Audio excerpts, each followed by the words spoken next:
प्रश्न असा आहे की फ्रिक्वेन्सी हा जो शब्द सायन्समध्ये वापरला जातो की फ्रिक्वेन्सी जेव्हा मॅच होते तेव्हा अट्रॅक्शन वाढतं. बरोबर. तर उदाहरण मला माझ्या कोणाला तरी फोन करायचा आहे तर 10 कडे नंबर जर माझ्याकडे असेल तो नंबर मी डायल केला का त्यांना रिंग जाते, मग त्यांनी फोन उचलता आपण बोलू शकतो, म्हणजे त्यांशी आपण कनेक्ट होतो.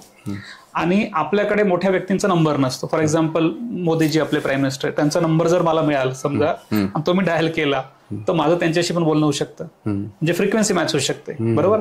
अजून एक FM रेडिओ FM जास्त असतं 93.9 आपण जर कनेक्ट केलं तर ते कनेक्ट होतं, 93.4 ला केलं तर ते कनेक्ट होतं, म्हणजे फ्रिक्वेन्सीत जशी ट्यून करतो तशी मॅच होती. बरोबर आहे. थोडासा वेगळा प्रश्न आहे पण असा आहे की देवाबरोबर मला फ्रिक्वेन्सी मॅच करायची तर मोबाईल नंबर देवाचा कोणता आहे किंवा छान प्रश्न कोणता नाही FM ट्यून करायचं जेणेकरून देवाशी आपण कनेक्ट होऊ शकतो. बघा, सगळ्यात महत्वाचा डायरेक्ट आपला देवाशी संपर्क नाही, पण देवाचे जे प्रतिनिधी ते त्यांचा नंबर आपल्याकडे आहे. ते म्हणजे वर्तमान आचारातले असलेले गुरुवर्ग, तुकाराम महाराज घ्या, श्रील प्रभुपाद घ्या, रामानुजाचार्य घ्या, शंकराचार्य घ्या, मध्वाचार्य घ्या, किंवा वर्तमानामध्ये कितीतरी जे संन्यासी वर्ग आहेत, हे काय करतात, आपल्याला फ्रिक्वेन्सी मॅच करून देतात. आणि भगवंताला एक नंबर दिलेला आहे पाठ करण्याचा की मला जर तुम्ही हा नंबर डायल फ्री केला तर मी तो म्हणजे भगवंताचं नाव हरे कृष्णा कृष्णा कृष्णा हरे हरे, हरे राम राम राम हरे हरे, हा महामंत्र जप केला तर डायरेक्ट भगवंताचे संपर्क होतो.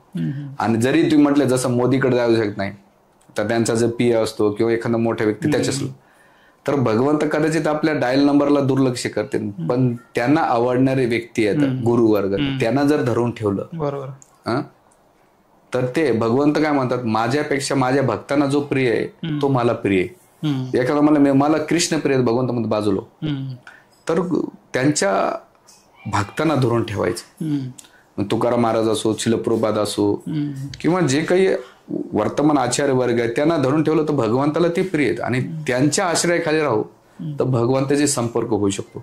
अन्यथा नाही, दुसरा कोणताही मार्ग नाही, स्वतःच्या बळावर तर कधीच होऊ शकत नाही.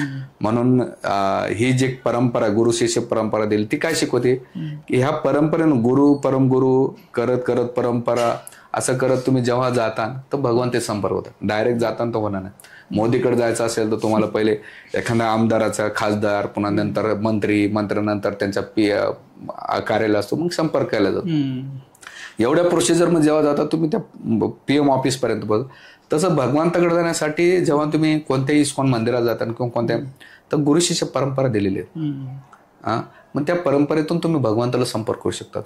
आणि तो डायल मंत्र आहे भगवंताचं नाव, 16 अक्षरी, इथे षोडशक नाम कलिकल्मशनाशनम ना तो परतो रूपाय सर्व वेदेशु दृश्य. म्हणजे हा जो महामंत्र आहे, हरे कृष्णा कृष्णा कृष्णा हरे हरे, हरे राम राम राम, इथे षोडशक नाम कलिकल्मशन, कलिवाला कल्म ना तो परतो रूपाय. याची दुसरा पण आहे सर्व वेदे, कोण म्हणतात तर सर्व वेदेशु दृश्य, ते भगवंताला प्राप्त करण्याचा हा मार्ग दिलाय.